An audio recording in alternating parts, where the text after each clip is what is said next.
Gracias gracias por su interés en este tema. Eh, Mi nombre es Carlo Brescia, soy parte del equipo de Wikexon Perú y en Wikexon Perú estoy a cargo del eje de ecología. Y bueno, me toca mucho este tema, ¿no? Porque hace ya bastante tiempo estoy en esto y participar en un encuentro con jóvenes, un encuentro intergeneracional, es fantástico, ¿no? Este espacio se titula Combatiendo la desinformación en derechos ambientales con mirada crítica e intergeneracional. Y la idea de este panel es crear un espacio de diálogo horizontal entre juventudes, los activistas y los expertos en la desinformación en temas ambientales y climáticos. Tenemos tres personas invitadas que voy a presentar. En primer lugar, tenemos a Cielo Sarabia.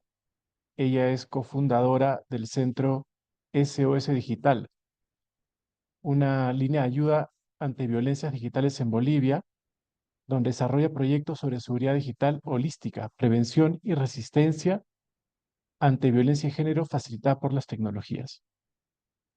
¿Cómo estás, Cielo? Bienvenida al espacio. Hola Carla, gracias por el espacio. Mi nombre por si acaso es Cielito. Ah, Para las personas que prefieran me pueden decir Cielo, pero no hay ningún problema. ya, gracias. Me olvidé decir que ella es asesora en ciberseguridad desde una perspectiva de género, activista por la corresponsabilidad digital y autonomía tecnológica. Luego tenemos a Javier Ruiz de México, abogado ecologista especializado en derechos humanos y cambio climático. Colaboró con comunidades indígenas en temas de acceso a la justicia ambiental y trabaja por el reconocimiento de los derechos de la naturaleza. ¿Cómo estás, Javier? Qué bueno escuchar esto de los derechos de la naturaleza en tu labor. Hola, buen día a todas. Un gusto estar aquí con ustedes. Pues estoy muy bien, estoy aquí en Perú trabajando y gracias por la invitación. Es muy bueno el tema del conversatorio. Gracias, Javier. Y en tercer lugar tenemos como panelista especialista invitado a Julio Mejía. Él es defensor, consultor, investigador en derechos fundamentales y de la naturaleza, especialista en procesos constitucionales, es director general del Instituto de de Participación Social y Medio Ambiente, coordinador responsable en Ecologistas, fundador y director de la iniciativa denominada Pasión Constitucional, ex becario Berta Fellow en Earth Rights International y del Instituto de Defensa Legal. Bienvenido, Julio, ¿cómo estás? Hola, gracias, muy buenas tardes con todos y todas. Agradezco el espacio. Gracias por la invitación. Gracias. Bueno, luego tenemos al equipo de Enjubes. En primer lugar, presentamos a Evelyn Vilca. Ella es bióloga con enfoque territorial, apasionada por la gestión integrada del agua y la conservación de la biodiversidad. Su trayectoria se ha desarrollado en contextos andino-amazónicos, especialmente en comunidades aledañas al lago Titicaca, donde impulsa procesos participativos junto a juventudes y actores locales para enfrentar los desafíos del cambio climático y promover políticas públicas ambientales inclusivas. Actualmente es coordinadora de conocimientos en JUVES y parte de la Brunei Earth. Evelyn, bienvenida. Hola, mucho gusto a todos y a quienes se han sumado a este pequeño panel. Agradecida también con nuestros panelistas principales. Creo que esta es una sesión muy importante, sobre todo por el tema del acceso a la información. Y qué mejor, ¿no? Que en asuntos ambientales, que es algo que al menos en Perú es bastante agraviado y por ello es que creo que el tema está bastante fortalecido para lo que vamos a tener el día de hoy. Gracias, Carla, por la presentación. Gracias. Luego tenemos a Laura Vidal. Ella es comunicadora audiovisual y activista chilena. Integra en JUVES y trabaja con juventudes en justicia climática, derechos humanos y comunicación estratégica con enfoque territorial. Hola Laura, ¿cómo estás? Hola, muchas gracias. Bienvenida. Luego tenemos también a Ángela Caita. Ella es defensora de derechos territoriales y justicia climática con equidad intergeneracional, antropóloga de profesión con énfasis en género y territorio. Desde Colombia, Ángela. ¿Cómo estás, Ángela? Hola, ¿cómo está? Muchas gracias por el espacio y gracias también a ustedes por facilitarlo y también a las y los panelistas, gracias por hacer parte de esto. Bien, gracias. Y por último, Gabriel Concha, de Chile, antropólogo social, activista y consultor socioambiental. Actualmente es responsable de la coordinación de gestión colectiva en el Encuentro de las Juventudes por Escazú, en JUVES e Incidencia Internacional en Cambio Colectivo. Hola, Gabriel, ¿cómo estás? Hola, muy buen día. Qué gusto estar con todos aquí y nada, agradecerles el espacio. Estoy muy entusiasmado con todo lo que vamos a estar dialogando hoy. Gracias. Genial. Bueno, este panel se enmarca dentro de la campaña Wiki por los Derechos Humanos que organiza el Grupo de Trabajo de Justicia Climática, Proyectos Wikimedia, que está conformado por organizaciones Wikimedia de Chile, de Uruguay, Perú, Colombia, em, Bolivia, y nos queremos, desde lo que hacemos, buscamos también desde la territorialidad y la comunidad y la colaboración, buscamos combatir la desinformación. Em, Vamos a empezar con preguntas dirigidas a los panelistas. Luego vamos a invitar a los jóvenes a que contribuyan con sus opiniones, preguntas, cuestionamientos. Y luego vamos a abrir al público presente el espacio para que también hagan sus aportes, comentarios, consultas. Esto va a ser grabado para que luego se pueda difundir a más espacios, más personas. Bueno, después de esta presentación empezamos con Cielo. Em, la pregunta que te queríamos hacer es, ¿cómo has enfrentado la desinformación en tu territorio o espacio de acción climática? ¿Qué consecuencias has visto que tiene esta desinformación? Gracias, buenas tardes por el espacio. Creo que, bueno, para enfrentar la desinformación hay varias estrategias, ¿no? Creo que es una combinación en realidad de varios hábitos que podemos tomar, pero también de cambios socioculturales que deberían empezar a adoptarse dentro de la sociedad, porque a veces la idea para contrarrestar la desinformación o para hablar, digamos, de estrategias de seguridad digital, está muy basada en la idea de descargarse alguna aplicación y listo, ya estoy segura. He puesto una buena contraseña y ya está. Pero en realidad son pequeños hábitos y cambios socioculturales que deberíamos ir adoptando de a poco. Entonces, alguna de las herramientas para la desinformación, por ejemplo, creo que está una combinación entre la verificación manual, ¿no? El pensamiento crítico y las herramientas digitales, ¿no? La verificación manual incluiría una cosa como verificar la fuente, si hay autor, fechas y demás. Cruzar eso con información alternativa y tal vez utilizar herramientas de fact-checking. En el tema específico de justicia ambiental, encontré una que se llama Climate Feedback, que bueno, les voy a pasar acá en el chat, que es una herramienta que te permite estar al tanto de la desinformación y va como que publicando informes sobre eso, ¿no? Entonces, sí, o sea, la desinformación en el espacio que hay acá, por lo menos en Bolivia, son respuestas más pedagógicas, ¿no? Que deberían implementarse desde la prevención. Muchas gracias, Cielito. Eh, para Javier, eh, una pregunta similar, ¿no? Aquí en Perú, sé que estás en Perú, acabas de decirlo, creo que el 2020 hubo una campaña de desinformación muy fuerte contra eh, ese debate sobre el acuerdo Escazú. Y bueno, se llenó toda esa desinformación en varios medios. En tu caso, ¿cómo has enfrentado la desinformación en tu territorio o en Perú? ¿Y qué consecuencias has visto que tiene? Es la misma pregunta. Gracias, Carlos. Bueno, algunas estrategias que hemos usado para combatir la desinformación es precisamente generar información verificada, ¿no? ¿A qué me refiero con esto?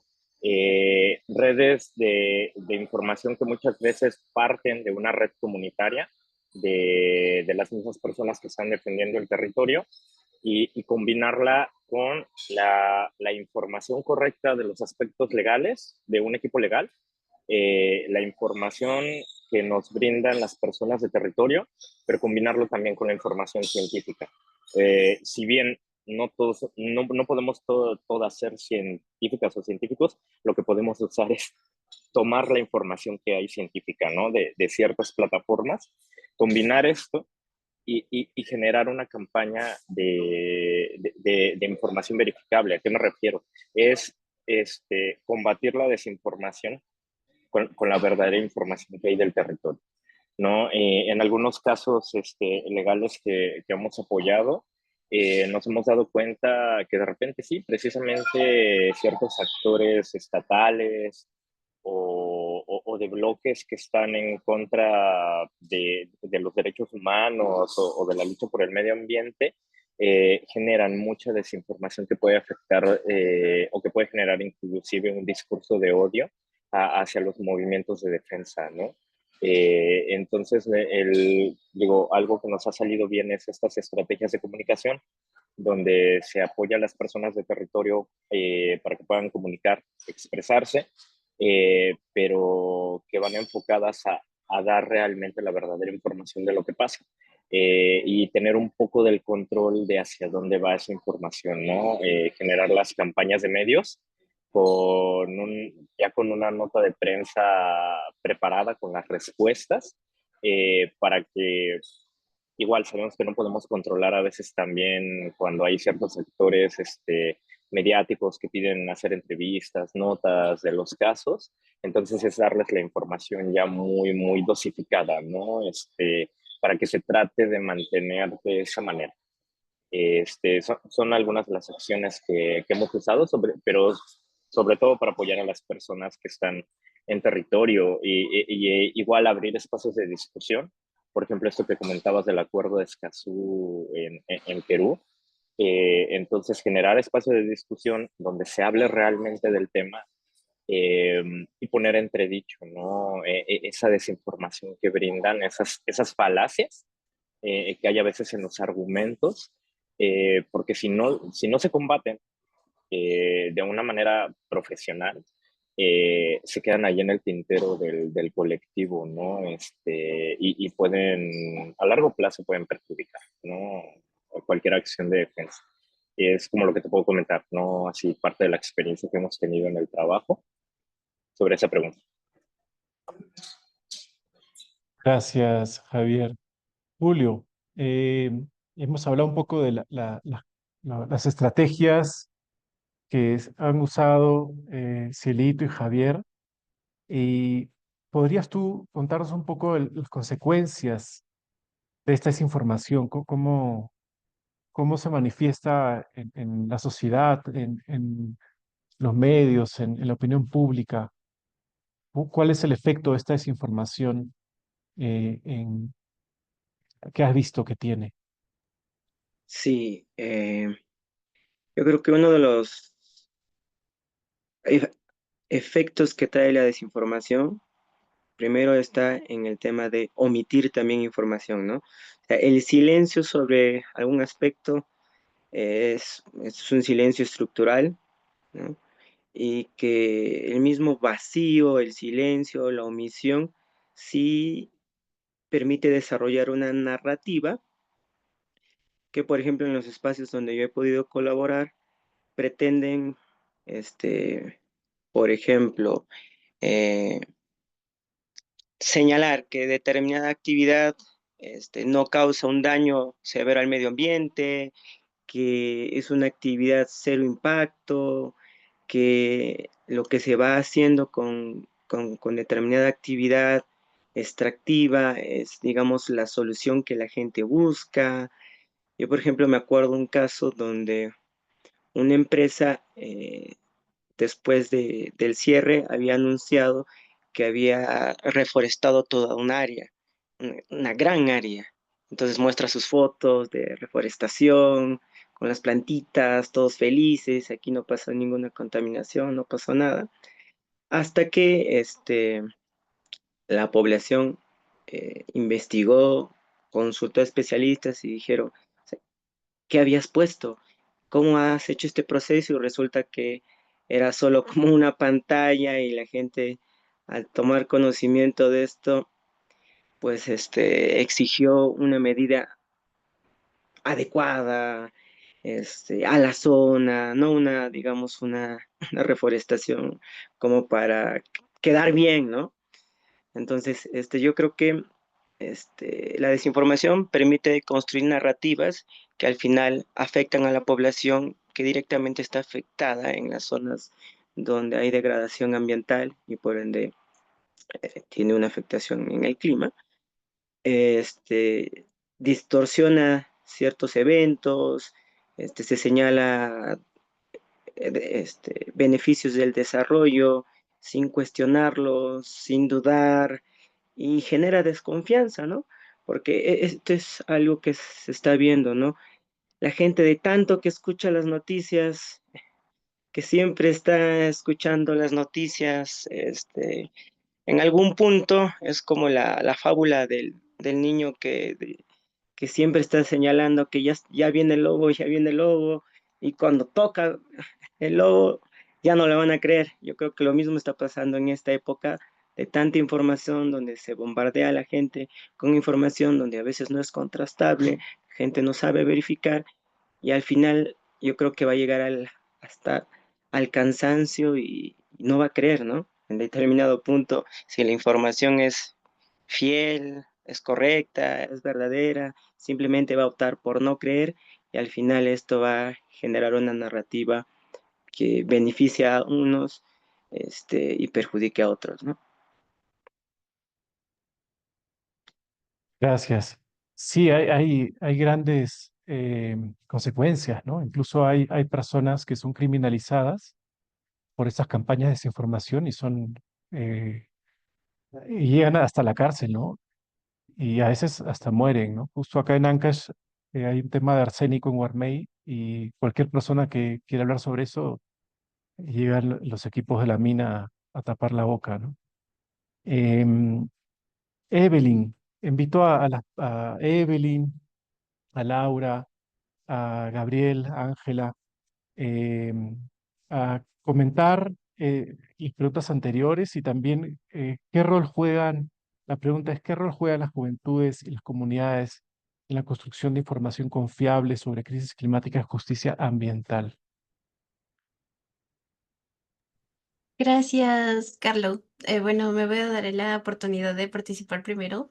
Yo creo que cosas importantes que ha mencionado tanto Javier como Julio es que todo va en base a nuestro territorio, ¿no? Como principal fuente de información para cualquier cosa. Sin embargo, compartir la información con información verdadera de ese territorio, como mencionó Javier, a veces viéndolo desde el lado de las juventudes es bastante difícil. ¿Por qué? Porque dentro de de las actividades de impacto, tanto de cambio climático como contaminación, nuestro activismo, van de la mano de problemas como la migración en la juventud.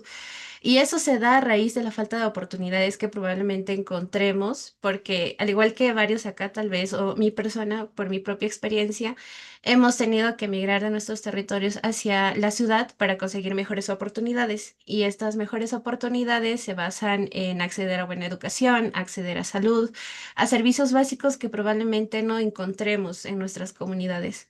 Y desde ahí parte el hecho de poder defender nuestro territorio. Porque algo importante que hay que rescatar es que no podemos defender algo que no conocemos.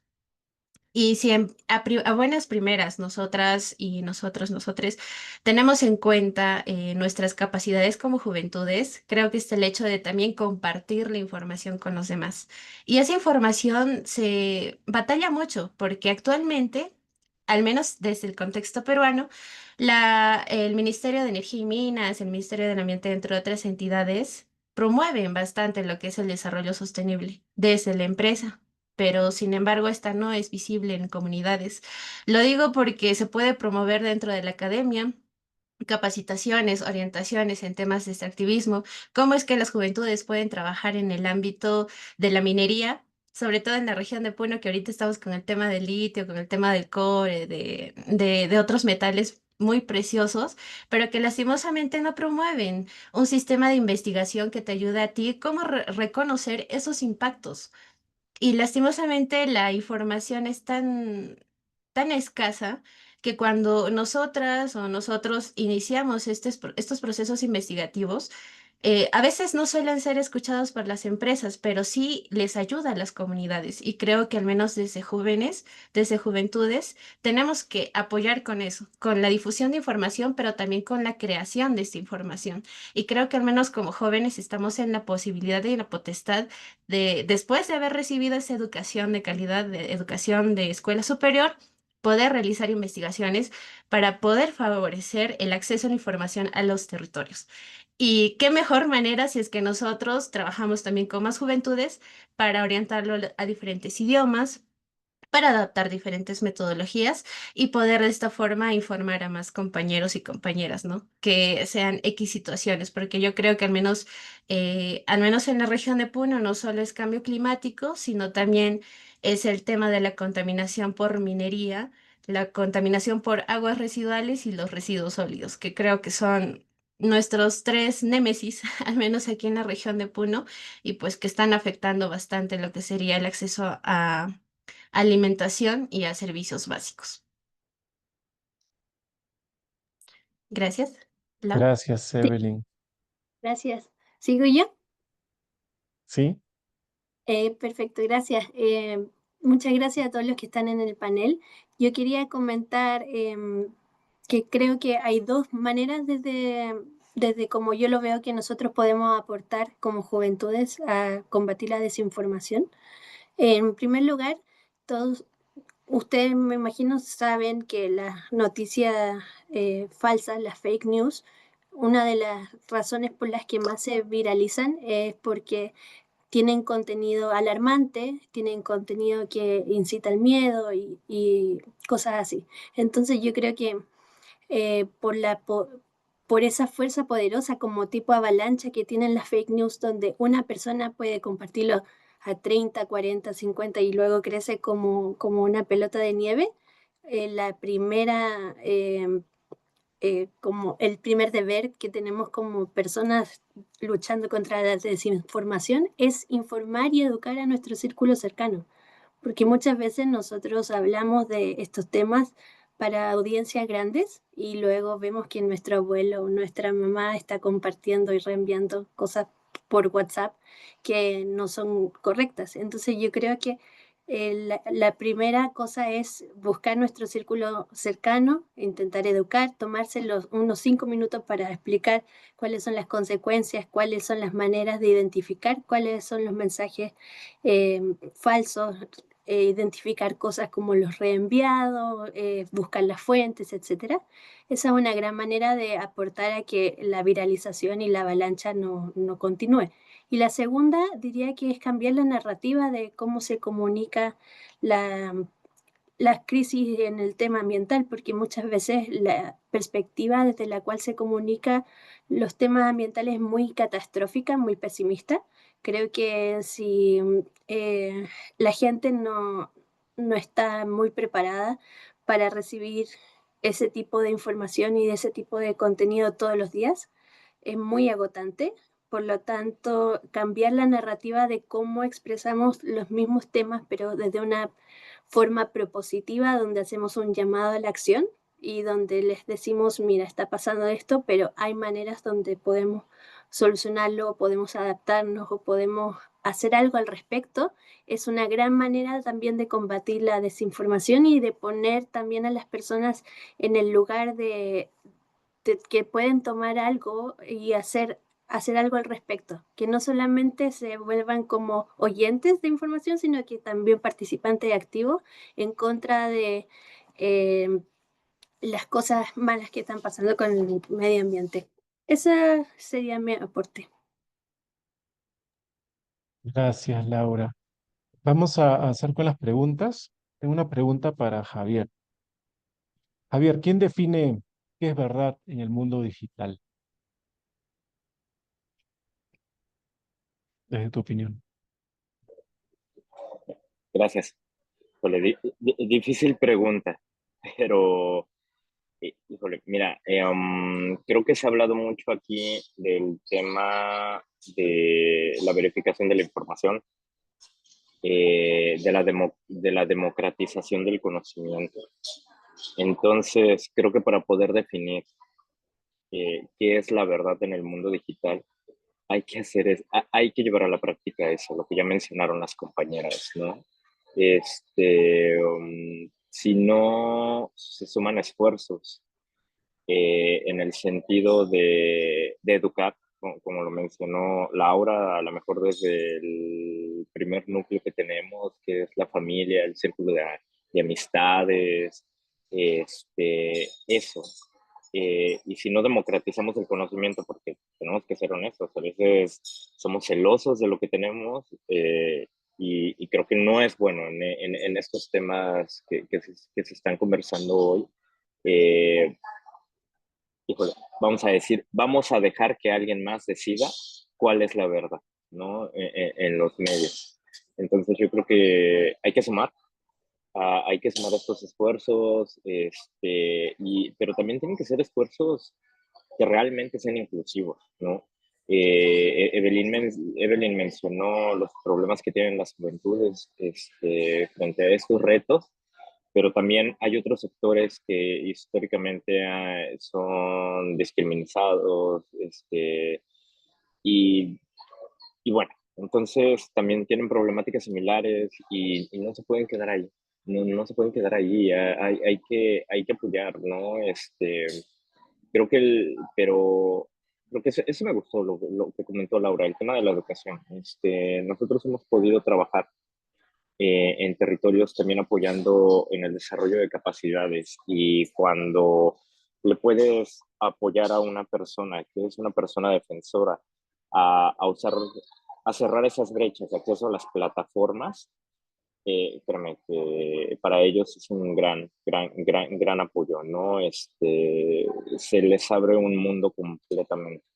Eh, pero bueno, es eso, creo que sumar, ¿no? Lo que han comentado las personas que me antecedieron con la palabra, ayuda a definir cuál sería la verdad, ¿no? En estos medios.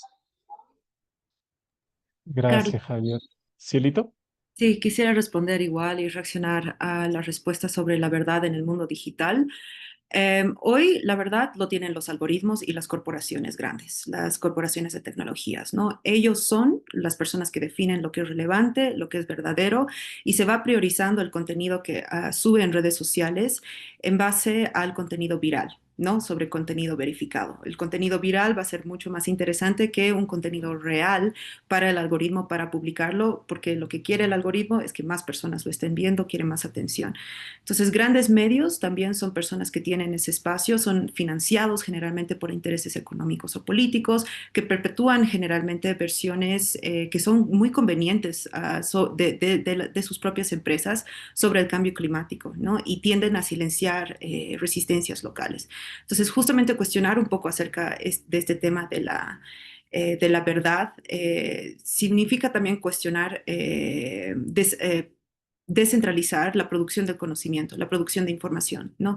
Apoyar a medios comunitarios, crear redes o contenidos desde algunos territorios locales, exigir transparencia algorítmica, sobre todo para las personas que son activistas por los derechos digitales, como lo soy yo.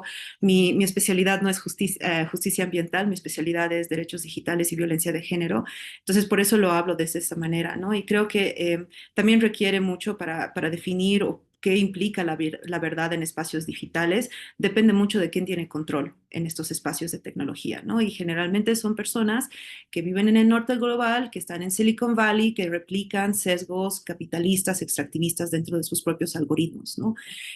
Control también dentro del conocimiento, que creo que era un poco el tema de lo que se está hablando también hoy, acerca de quién tiene control sobre el conocimiento comunitario, depende también desde qué perspectiva lo estás mirando en cuanto a temas de capas de Internet, ¿no? Hay capas donde puedes trabajar como lo que hacen los compañeros de Wikimedia, que trabajan en una capa que es la capa socioeconómica, donde crean contenido, generan información bueno, y eso va como en un ciclo. Otra capa en la que se podría disputar también el control y el poder es la capa del Internet, de la infraestructura misma, ¿no? De donde estamos hablando de las infraestructuras tecnológicas, como los fierros mismos que te dan Internet. En este caso, las ISPs, las Internet Service Providers, los proveedores de servicio de Internet, que recién salió, y si me permiten hacer como un poco hablar de un informe que acaba de salir de una organización mexicana que se llama Surciendo, que es una organización que trabaja en derechos digitales, colectivos y hack feminismos.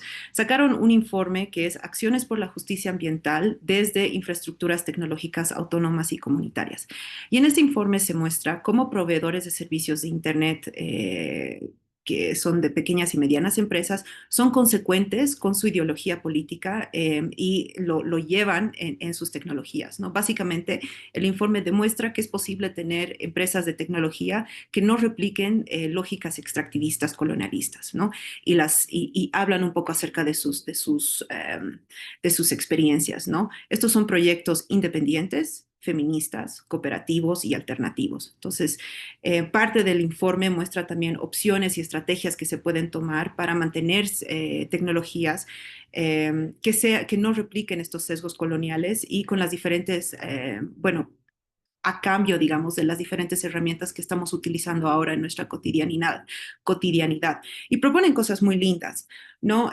Para generar infraestructuras más sostenibles y justas con el medio ambiente en particular, porque esa es la perspectiva que ellos tienen, ¿no? Queremos tener tecnologías limpias. Entonces, una de esas es crear sus propios centros de datos autónomos, que me parece bello, adoptar y contribuir al software libre y de código abierto, ¿no? Seguir defendiendo los movimientos de hardware libre y de software libre, y esto que tal vez sea un poco difícil sobre todo para las juventudes, es evitar utilizar servicios basados en inteligencia artificial o intensivos en datos que reproduzcan estos modelos extractivistas. Y bueno, ahora les voy a compartir el informe. De hecho, lo van a presentar creo que en una semana, entonces sí, realmente sería muy bueno que las personas que están participando de este espacio puedan estar presentes en el webinario. Les voy a pasar ahora la información y creo que este informe es relevante para este espacio en particular. Y es algo que me ha gustado mucho, es que las empresas de tecnología dicen algo muy interesante y dicen que no quieren estar solos, no quieren estar solas, sino más bien quieren compartir sus esfuerzos de sostenibilidad limpia, ¿no? Que esté en armonía con el medio ambiente. ¿Y esto qué quiere decir? Quiere decir reutilizar equipos viejos, compartir información, pero sobre todo, y creo que esto es importante para ustedes, formar a personas para conseguir más personas que se impliquen en las luchas ambientales desde la perspectiva de las tecnologías. Es decir, estamos hablando de informáticos activistas que quieren que más activistas se unan a sus espacios y que aprendan código, que aprendan, digamos, a utilizar las tecnologías en consecuencia con la ideología política que cada une tenemos, ¿no? Entonces creo que esto es una llamada de acción a la comunidad de activistas justamente de este espacio del medio ambiente a buscar alternativas que no estén basadas solamente en estas grandes empresas de tecnología como Google, Zoom, Meta, que no solamente violan derechos humanos, pero también tienen consecuencias muy fuertes contra el medio ambiente. Entonces, les invito un poco a leer este informe y también a ponerse en contacto con comunidades de derechos digitales que están en sus zonas, en sus países, porque hay esfuerzos muy lindos de personas que están trabajando ya en la temática de tecnologías limpias desde una perspectiva comunitaria. Muchas gracias, Cielito. Sí, si bien no eres una especialista en temas ambientales, o sea, creo que lo que muchos activistas hacemos en temas ambientales es luchar contra esta visión patriarcal, ¿no? Individualista. Y lo que hay que ir es al opuesto, esa energía comunitaria, femenina, ¿no? La tierra, la materia, no la mente individual, ¿no? Em, Tengo una pregunta, hablando de activismos, ¿no? Para nuestros amigos Gabriel o Ángela, ¿no? ¿Qué estrategias comunitarias tienen ustedes para generar mayores activismos ambientales y que puedan actuar, ¿no? ¿Cómo hacen ustedes? ¿Cómo piensan que se puede hacer esa despertar fueguitos, ¿no? Recordando ese cuento de Galeano, ¿no? Dar fueguitos y que los fueguitos se enciendan. ¿Qué estrategias comunitarias existen para combatir la desinformación y reclutar también más jóvenes. ¿Qué piensas, Gabriel, Ángela? Yo creo que hay que descentrar mucho la información. ¿A qué me refiero? A que a veces pensamos como lo que decíamos, que la información está, no sé, en las universidades o en grandes expertos. Y por ejemplo, acá en Bogotá, en la capital de Colombia, lo que pasó hace poco fue que se empezaron a reducir los niveles de los embalses de agua. Y lo que pasa fue que pues, eso tiene mucho que ver con Coca-Cola y la presencia de Coca-Cola, pues porque Bogotá está rodeado de agua y de páramos y de demás cuerpos que alimentan esas fuentes de agua. Y bueno, mucha gente desconoce que en Bogotá, incluso los bogotanos, incluso el alcalde, bueno, mucha gente que acá hay comunidades indígenas en Bogotá, en la ciudad, y además hay parte rural en Bogotá, que es parte de Bogotá, del ordenamiento de Bogotá. Entonces, creo que una de esas cosas es como de quitarse un poco el miedo. Mucha gente, incluso antropólogos o gente que trabaja desde las humanidades, tiene como un sesgo de ir, o cualquier persona, cualquier profesional, geólogos, demás profesionales, de ir a las comunidades porque dicen, ellos son muy cerrados, o ellos, no sé, están prevenidos. Y sí, sí están prevenidos, pero por muchas cosas. Si uno empieza a hablar con ellos, si uno empieza a ir, por ejemplo, a la comunidad de Sumapaz, que es una de las partes rurales de Bogotá, además que ves, acá en Bogotá también se dice, si tú vas a la ruralidad, esa parte rural de Bogotá también tiene mucho conflicto armado. Yo he ido a esas partes y me han regañado por ir a esas partes, y realmente no hay conflicto. O sea, sí hay conflicto, pero no como lo pintan. Entonces es desde ahí, desde la desinformación de la misma ciudad, desde ahí igual la gente, las mismas personas, los mismos estudiantes, las mismas personas jóvenes te pueden decir como no vayas hacia allá, no te comuniques con ellos, y en parte por eso también hay mucha fragmentación de lo que se sabe y lo que se conoce de Bogotá o de esto mismo de Coca-Cola. Cuando Coca-Cola saca sus informes, igual lo que se hizo fue racionalizar el agua, y lo que se hacía era que por días y por zonas la gente no podía consumir el agua en todo el día, pero en realidad era Coca-Cola la que estaba haciendo que los embalses se redujeran. Entonces, esa fue como ahí encontraron el vacío para poder decir, ay, sí, y para poder meternos como esa información de, pues son ustedes los que están consumiendo mucha agua y no es Coca-Cola, en esa misma fragmentación de ahí está la universidad, acá están los pueblos indígenas, acá está la comunidad rural, fue que lograron hacer eso.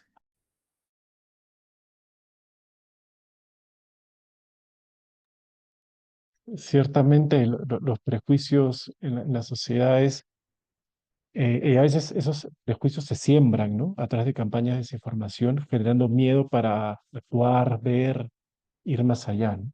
Gabriel. Sí, bueno, comparto las palabras de todas, todos, todos. La verdad es que esto tiene muchas capas, es muy complejo, a veces puede parecer simple, pero tal como es blanco y negro también es gris. Y entonces todo depende de la posición, ¿verdad? En donde nos paremos, donde veamos lo que conocemos, y justamente los juicios, los sesgos, las experiencias de vida pesan.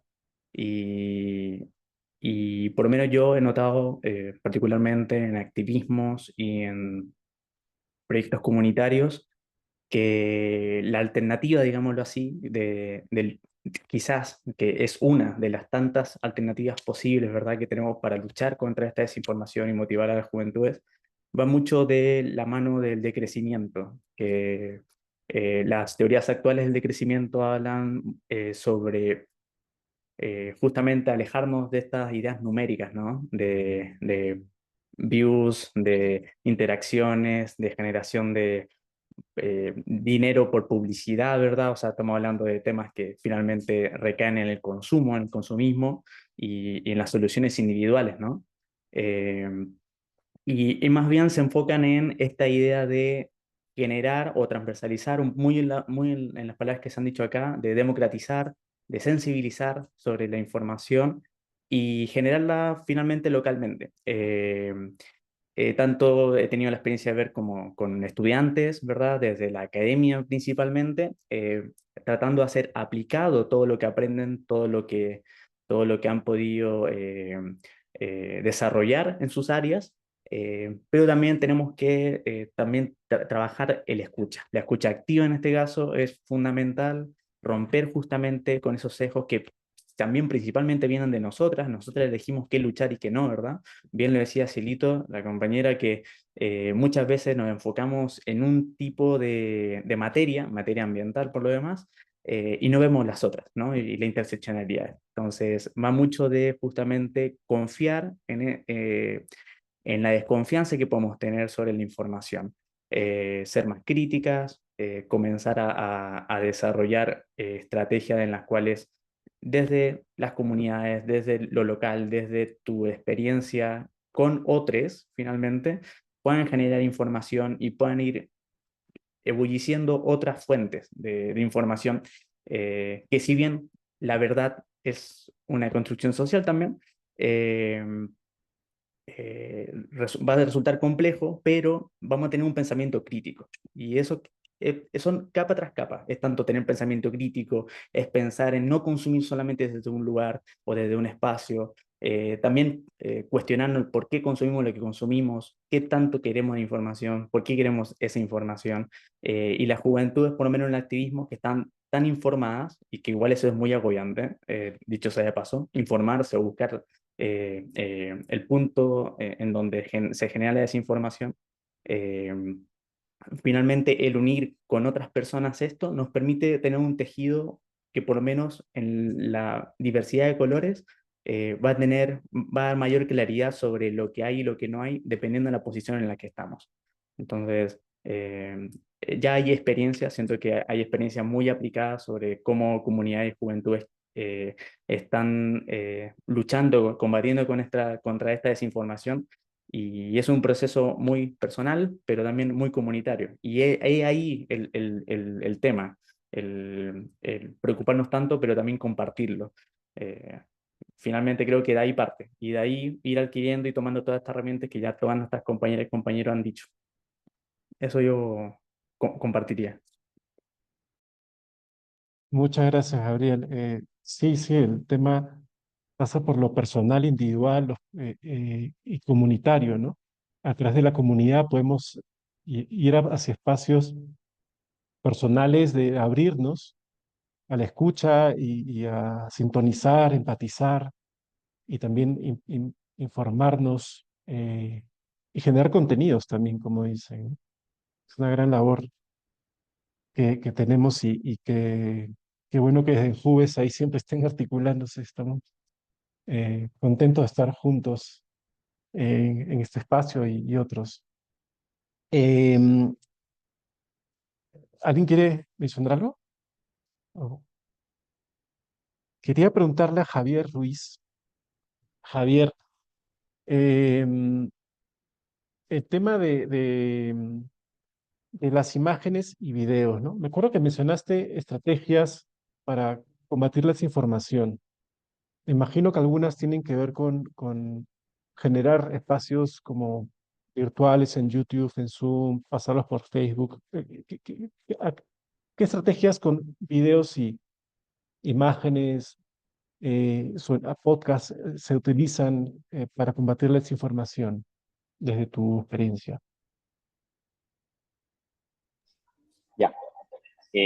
Bueno, algunos de los trabajos que hemos diseñado precisamente para las campañas de comunicación es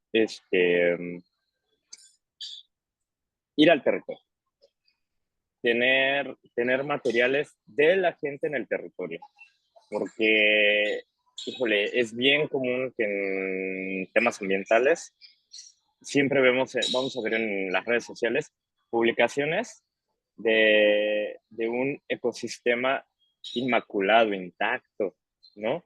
Y te pones a hablar de cambio climático, pones esa foto, ¿no? Entonces es bien, bien complicado, o sea, no, o sea, muchos, o sea, respetando el trabajo que hacen en algunas organizaciones, pero también hay que decirlo, la comunicación a veces no es la adecuada, ¿no? He visto yo publicaciones de a veces que socializan una victoria ambiental y ponen una foto que no corresponde al territorio, ¿no? Y híjole, es bien complicado. Entonces hay que ir a los territorios, generar materiales desde los territorios Pero también una cosa, hay que tener estrategias de acción sin daño, ¿no? Porque si se está incluyendo a las personas que hacen la defensa del territorio, también no sobreexponerlos, siempre con la autorización de estas personas también, todo lo que se vaya a socializar, pero también apoyarles a visibilizar las luchas que están haciendo, ¿no? O sea, que no quede invisibilizado que hay personas haciendo la defensa de primera línea, porque hay mucha tendencia a poner este tipo de imágenes.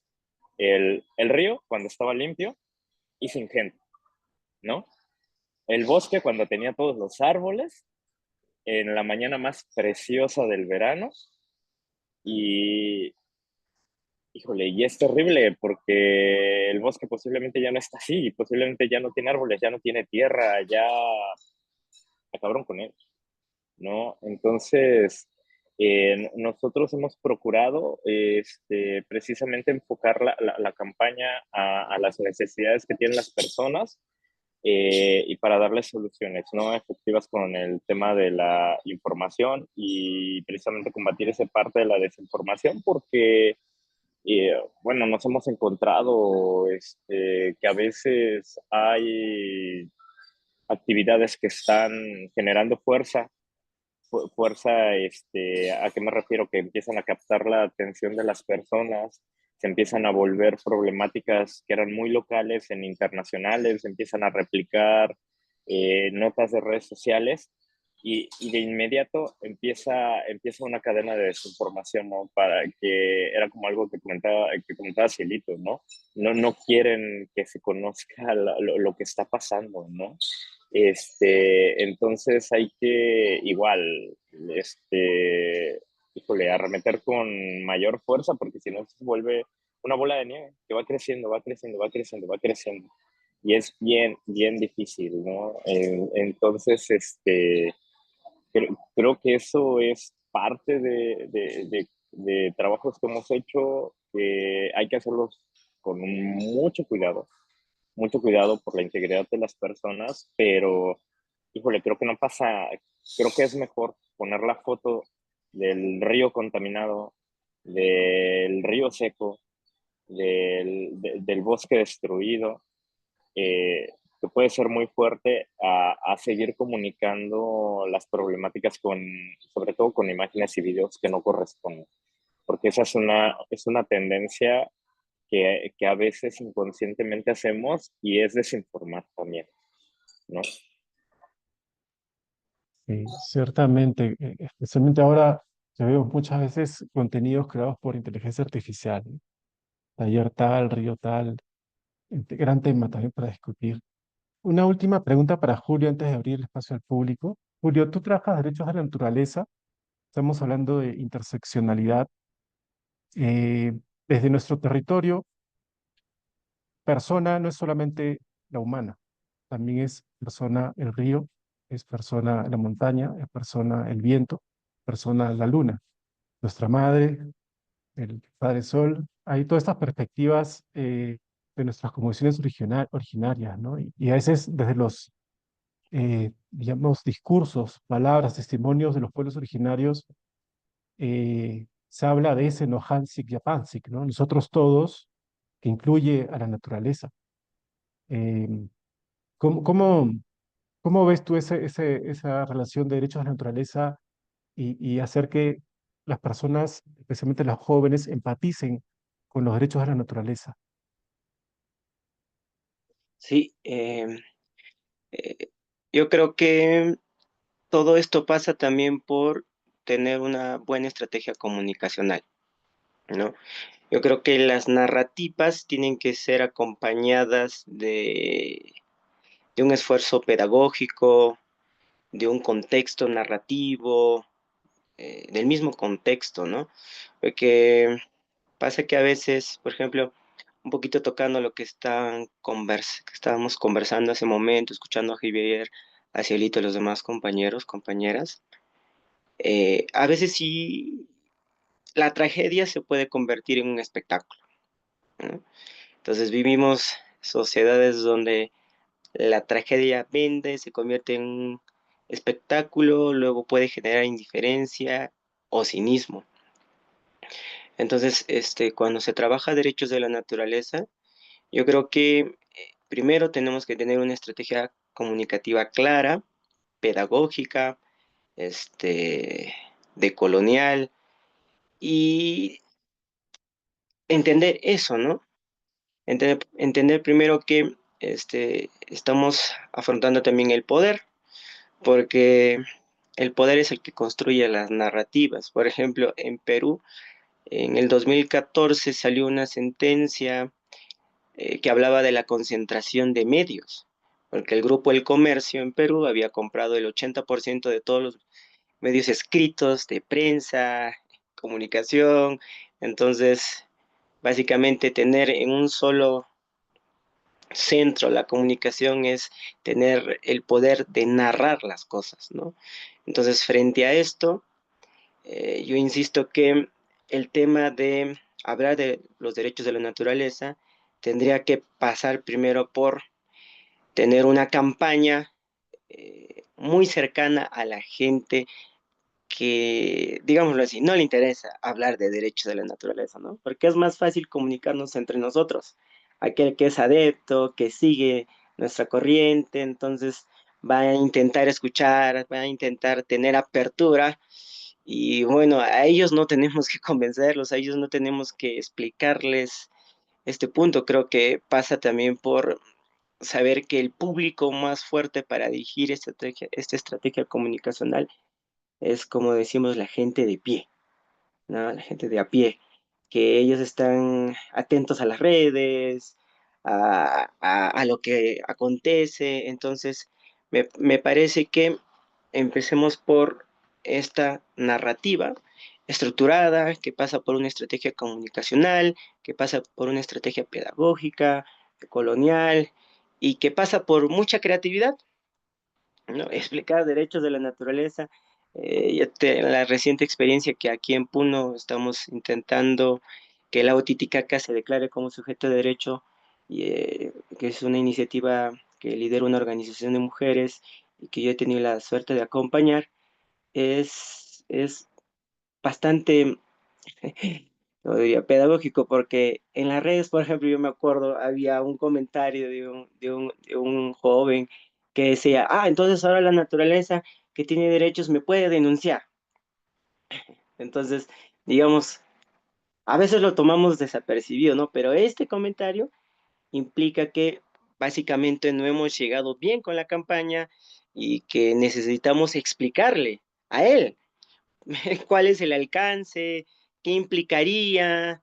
Entonces, hacer una labor más de profesor, de pedagogía, para que otra persona lo pueda entender, ¿no? Entonces, sí creo que esta labor de tener estas narrativas frente al poder implica también por algo que una experiencia, y con este cierro, que hacíamos en el territorio es documentar.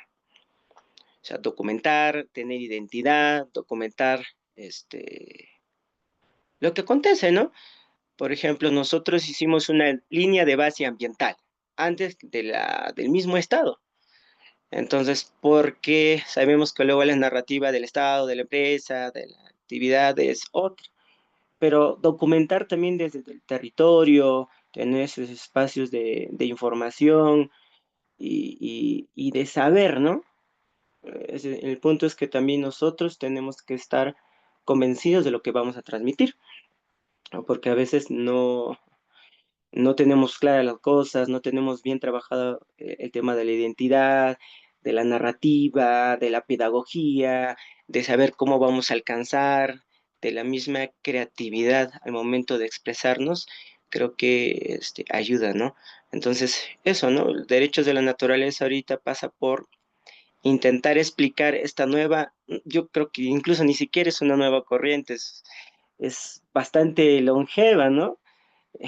Y tratar, por ejemplo, de ahí, ¿no? Que no es una invención de ahora, de un grupo de jóvenes, ¿no? Esto es algo, una corriente aún más antigua, es explicarles esto, entonces pasa por esta labor, ¿no? De hacer pedagogía, en la narrativa, de acompañar, de dar el contexto, como decía Javier, de utilizar las imágenes del territorio, del mismo lago, o sea, en mi caso, del territorio, de cómo está, pero de explicarlo, ¿no? A veces también es solo, no basta con poner la fotito, sino explicar el contexto, dónde se ha dado, con quiénes están, qué gente está ahí, o sea, alcanzar esto de la manera más sencilla a la población para que entienda al menos lo que está pasando. No queremos un adepto, para mí. Al menos que entienda lo que está pasando y a partir pueda sacar su conclusión lo más objetivamente posible, siempre creo que sería una gran labor de nosotros y nosotras, ¿no? Gracias, Julio. Ciertamente la desinformación se combate con información y hay que informarnos bien y saber por qué estamos metiéndonos en una lucha, ¿no? Debemos saber por qué resonamos con esa lucha a nivel personal y después resonamos con personas que resuenan de la misma manera para poder hacer una acción colectiva. Hemos hablado varias cosas de esto de las estrategias que existen, la importancia de la comunidad, la importancia de la transformación personal. No sé si alguien quiere comentar alguno de esos puntos, enfatizar algunos testimonios, compartires del público. Evelyn, Gracias. Yo quería añadir algo cortito que creo que sí se me quedó con respecto a lo que dijo Cielito, es el hecho de la inteligencia artificial. Actualmente creo que vivimos en una etapa de desinformación bastante alta y sobre todo incluso para tratar de comunicar cosas, o sea, yo he visto que muchos espacios dicen, incluso de broma, ¿no? Como, no, eso mételo a ChatGPT, un ChatGPT y ya. Y yo como que, o sea, siento que estamos perdiendo la humanidad de nuestros textos para muchas cosas, sobre todo para cosas comunicacionales y que de ahí estamos perdiendo un poco la creatividad de cómo podemos conectar con otras personas. ChatGPT puede analizar los contextos, pero sin embargo no va a llegar como tal vez alguien lo hace de corazón o con ideas propias para otras juventudes. Y otro problema muy grande que están haciendo a raíz de del crecimiento de la inteligencia artificial es el hecho de que en territorios con bastantes problemáticas también llegan bastantes jóvenes con intereses de estudiarlos, pero estos jóvenes no son del mismo territorio, son de universidades extranjeras. Yo no digo que está mal, pero sí molesta mucho que a veces dentro de las comunidades nos vean como un objeto de estudio al cual vienen un rato, recaban la información y luego se van. Y pues yo incluso con los grupos que he trabajado de jóvenes, niños, adolescentes, quieren permisos, quieren toda la información, todo detallado, pero al final les dicen ya, ¿y dónde se va a compartir? ¿Quiénes van a ser los que van a recepcionar esta información? Pues al final no se da extractivismo académico, exacto. Y lastimosamente creo que al menos en Perú se da a gran escala. Y algo que también quería añadir a eso es que la desinformación distorsiona mucho la realidad y invisibiliza esos conflictos socioambientales que se dan y también bloquea el ejercicio de los derechos fundamentales. Y si hablamos de derechos humanos, especialmente en zonas de temas de contaminación minera o simplemente, como dije, residuos sólidos o aguas residuales, el tema comunicacional vi que es muy potente. Si es que lo miramos desde un ámbito transversal y desde que sea no solo transversal, sino intergeneracional y también interdisciplinario. Creo que la tecnología, más que ser un obstáculo o una barrera para esa mirada crítica, fortalece, ¿no?, la lucha de las juventudes. Y yo creo que es importantísimo no solamente conservar esos conocimientos como decir, sí, somos jóvenes y ya, y como decir, sí, yo me represento como tal, sino hacer acciones que realmente le permitan a nuestras raíces, a nuestra cultura, poder sobrellevar esos conflictos y sobre todo tener una decisión crítica y un mismo argumento, porque creo que también algo que falló en conflictos pasados es que, por ejemplo, con el tema del cambio de la constitución política, no todas las regiones manejaban un mismo discurso y por ello Es que bastantes jóvenes activistas, etcétera, que tal vez sí tenían una organización, no tenían esa misma llegada por no tener un mismo discurso.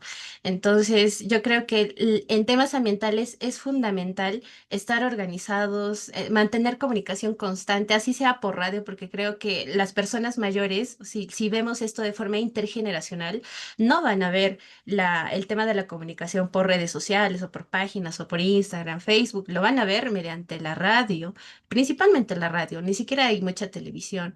Y creo que lo que se enteran más de política siempre se va a dar por ese medio. Y como jóvenes creo que estamos dejando de lado el lado radial, porque no compartimos esa información, tampoco se comparte información de becas, porque hasta las becas se comparten de forma virtual por redes sociales, no por la radio.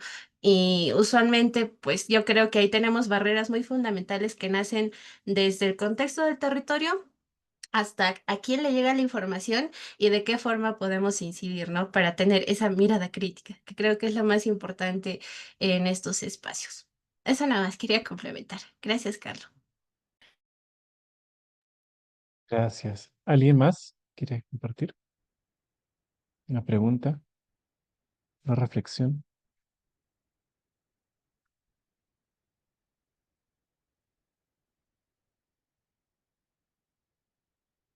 Pablo y luego Gabriel. Sí, bueno, muchas gracias a las personas que expusieron. Muy interesante, aquí anoté varias cosas y bueno, para elegir una de las cosas que anoté, eh, de parte de las personas que estamos involucradas más en lo que es Wikimedia y en las plataformas como Wikipedia, uno de las reflexiones tiene que ver con lo que mencionaba Javier por ahí, que es cómo no sobreexponemos a aquellas personas que son activistas y que están en una lucha dentro de sus territorios, porque, bueno, en plataformas como Wikipedia, que son accesibles, que es uno de los sitios más visitados del mundo, ahí contó también de que evitar, por ejemplo, exponerlas de manera visual, pero ¿qué otros consejos podrían darle ustedes a los editores de Wikipedia para que no sobreexpongan a las personas que son activistas, pero al mismo tiempo igual visibilicen los conflictos porque es necesario, digamos, presentar la realidad de los territorios en estas plataformas abiertas? A nivel escrito, por ejemplo, ¿de qué manera se podría hacer? ¿Hay que evitar crear biografías individuales, por ejemplo? No sé, son preguntas que me he hecho durante harto tiempo. Así que eso.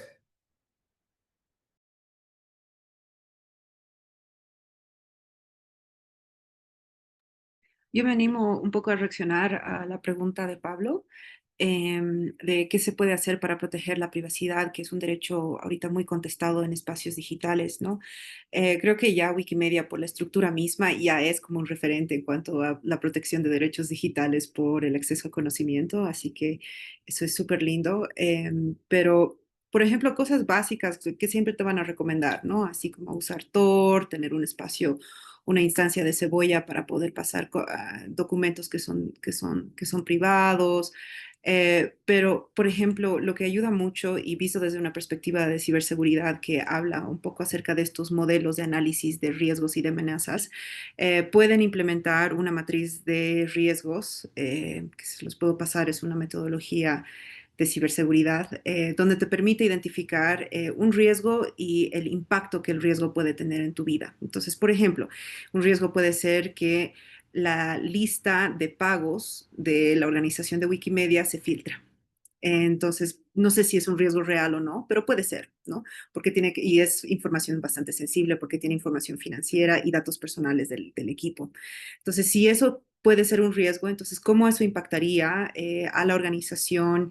Hay que ver cuáles son los que tienen mayores puntajes y a partir de los riesgos y las amenazas más, o sea, que tienen mayor puntaje, ir pensando soluciones locales situadas.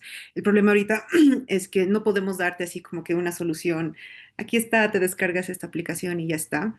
Hay que un poco cambiar esos hábitos y para poder hacerlo existen estos marcos que se hereda de la ciberseguridad para poder aplicarlos a organizaciones de sociedad civil para poder protegerlos, ¿no? Entonces, creo que herramientas digitales, efectivamente, ¿no? VPNs, utilizar navegadores Tor o utilizar o tener autonomía tecnológica en los espacios de tecnología definitivamente es como una solución. También yo optaría por empezar a cuestionar la dependencia que tenemos a estas grandes empresas de tecnología, ¿no? Entonces, como una recopilación de una protesta digital, hay un informe que se llama Cortando el Hilo, que que el objetivo principal es reducir la dependencia del movimiento activista de Google, ¿no? Y es toda una, una investigación bastante interesante que nace a partir de tener solidaridad con la autodeterminación de Palestina y promueven justamente a las personas a que abandonen Gmail porque Gmail se posiciona en un momento en apoyo al ejército israelí. Entonces, eso como que genera muchos problemas dentro de la comunidad tecnológica y ellos deciden hacer una protesta digital para empezar a desvincularse de las grandes empresas de tecnologías. Y evidentemente viene con muchos riesgos, con muchas inquietudes y es un objetivo a largo plazo, pero si se animan a leer la investigación, se las comparto acá, es de una servidora igual así cooperativista, autogestionada y demás, que saca este informe que se llama Cortando el Hilo y específicamente hace relación a Google y la relación de los activistas.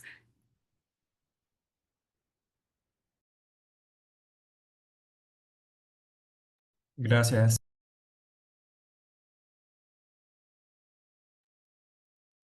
Sí, bueno, si se me permite, no sé si, bueno, pero Julio ahí quería compartir.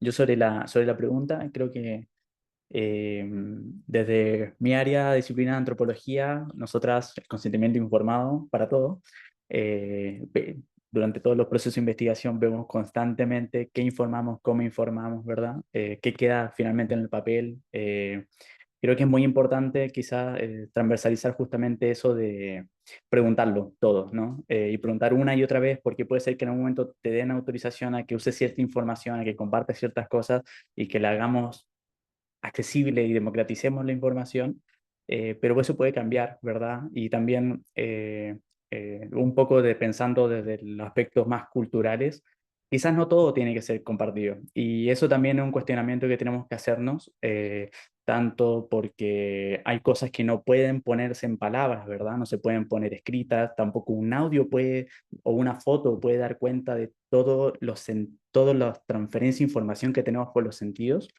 y evidentemente las tecnologías aún no nos dan para eso, eh, pero bueno, está ese tema particular de que lo que informamos, todo lo que armamos para justamente destrabar esta desinformación que haya o permitirnos explorar otros caminos, es un proceso de constante pregunta personal de quienes pone esta información a la disposición, ¿verdad? De todos, pero también de quienes están generando, de quienes deciden en un momento compartirlo y en otro momento no, ¿verdad?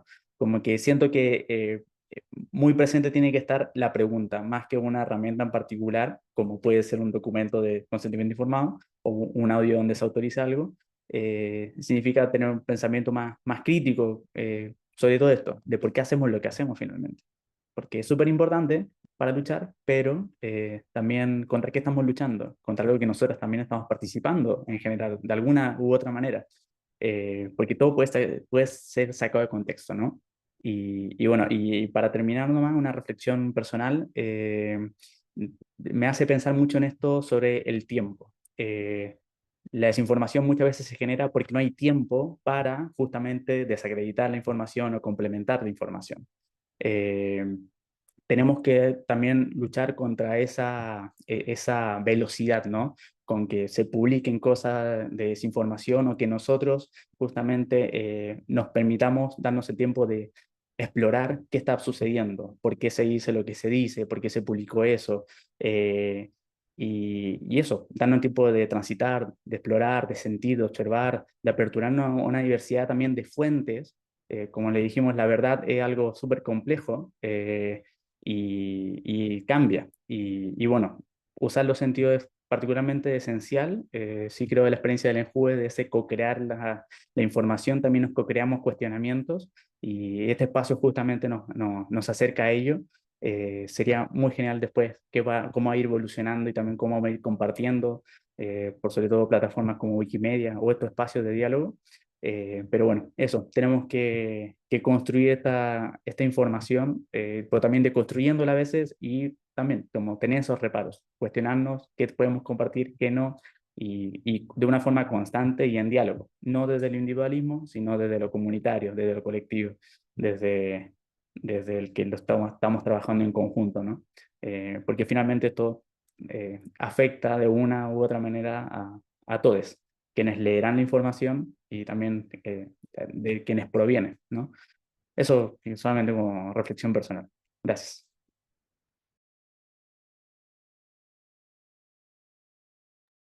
¿Alguien más quiere hacer unos comentarios de cierre? Sí, yo quería decir algo sobre la pregunta del compañero.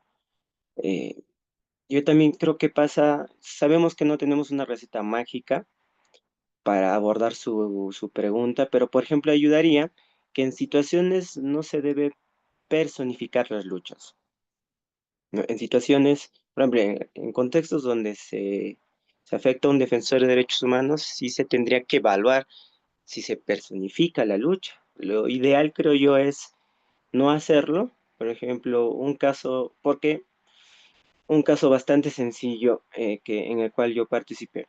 Pasa que aquí hubo una protesta aquí en Puna llamada el Aymarazo y en la selva la Curva del Diablo. Y como bien lo dijiste tú, compañero, a veces por personificar, los líderes son criminalizados, ¿no? Entonces, y aprovecho esto también, por ejemplo, en el caso de la, la naturaleza como sujeto de derecho, por ejemplo, ahí no deberíamos de personificar, sino hablar del agua, ¿no? O sea, es un tanto evaluar si en determinados eventos conviene personificar una lucha o tenemos que llamar a la lucha por su nombre, ¿no? Entonces es la lucha del pueblo aymara, no la lucha de Juan Pérez. Es la lucha de la Amazonía, es la lucha del lago, ¿no? Entonces conviene eso evaluar, ¿no? Eso nada más, que en situaciones no conviene personificar, sino llamar a las cosas. Muchas gracias. Sí, ciertamente hay que revisar bastantes dimensiones de cada lugar, ¿no? No sacar una regla general, sino ver caso por caso. Me acuerdo el caso de Máxima Acuña y se le dio un premio Goldman, un premio ambiental, y su lucha fue eh, amplificada. Entonces, más gente conoció y más gente se puso a respaldarla. Y así hay varios casos, ¿no? A veces, cuando editamos Wikipedia o tomamos fotos de una contaminación y la subimos a Wikipedia, pues para mí, si este río está con arsénico y la población no sabe y hay informes, pues eh, el consentimiento informado viene del río mismo, tal vez. Ni hablar, ¿no? La gente tiene que a veces informarse sí o sí de qué agua está tomando, qué alimentos con metales pesados, con agrotóxicos en su composición están presentes. Em, ¿Algún comentario adicional?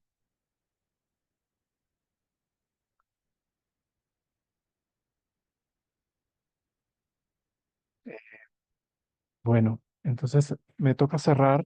Agradecer a cada una de las personas en este panel, a Javier, Cielito, se fue Luis, Evelyn, Laura, Gabriel, Ángela. Muchas gracias por estar aquí, también a las personas presentes. Es un tema, como se ha mencionado, que tiene muchas capas, ¿no? Hemos tocado algunas. em, eh, y pienso que hay que, hay que aprovechar nuestro tiempo, ¿no? Haces, eh,